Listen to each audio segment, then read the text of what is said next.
सभाका सभापतिज्यू, सभाका सभापतिज्यू, उपस्थित सम्पूर्ण साहित्यकार, साहित्य प्रेमी सबैमा हार्दिक अभिवादन गर्दछु र भानुप्रति हार्दिक श्रद्धाञ्जली अर्पण गर्दछु।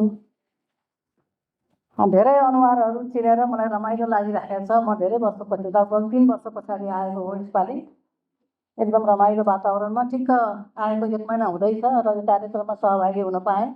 अत्यन्त खुसी लागिरहेको छ र म समय धेरै लिन्न। एउटा कविता मैले धेरै कार्यक्रमहरू, भानु कार्यक्रममा भानु सम्बन्धी मात्रै लेख्ने गरेको थिएँ। धेरै भानु सम्बन्धी मात्रै भएको कारणले आज मैले चाहिँ अलिकति फरक कविता लिएर आएको छु। मेरो कविताको शीर्षक छ मनको लड्डु। मलाई एकपटक फेरि म जन्मेको, म हुर्केको र म खेलेको ठाउँ हेर्न मन छ।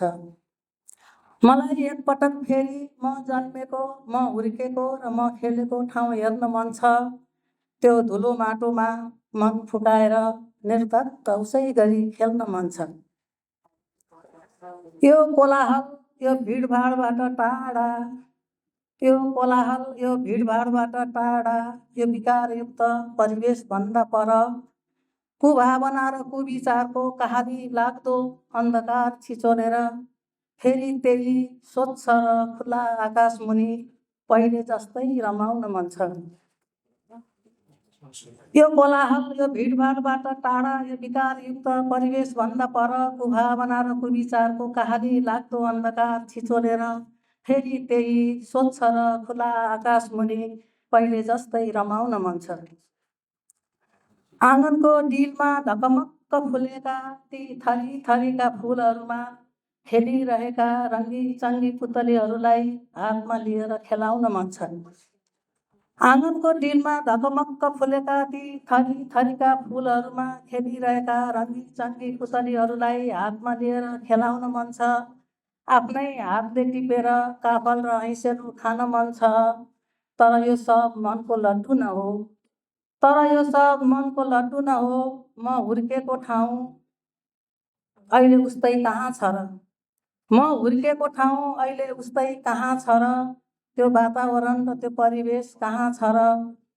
न घर घर जस्तो छ, न आँगन आँगन जस्तो छ, न घर घर जस्तो छ, न आँगन आँगन जस्तो छ, न हरियाली छ, न फुलबारी छ, न त फुल छ, न त पुतली छ। अब त न जङ्गल छ, न ऐसेलु छ, न काफल छ। गाउँ बेसी गर्दा घन्किने लोकभाकाहरू कानमा गुन्जिरहेको छ अझै।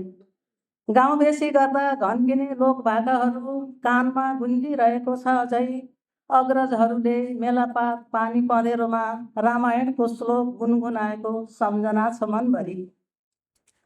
गाउँ बेसी गर्दा झन्किने लोकभाकाहरू कानमा गुन्जिरहेको छ अझै। अग्रजहरूले मेलापात पानी पँधेरोमा रामायणको श्लोक गुनगुनाएको सम्झना छ मनभरि।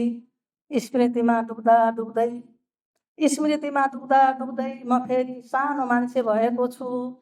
स्मृतिमा डुब्दा डुब्दै म फेरि सानो मान्छे भएको छु। हो, मलाई फेरि सानो हुने मन छ। सबै कुरा भुलेर निर्धक्क हाँस्ने मन छ।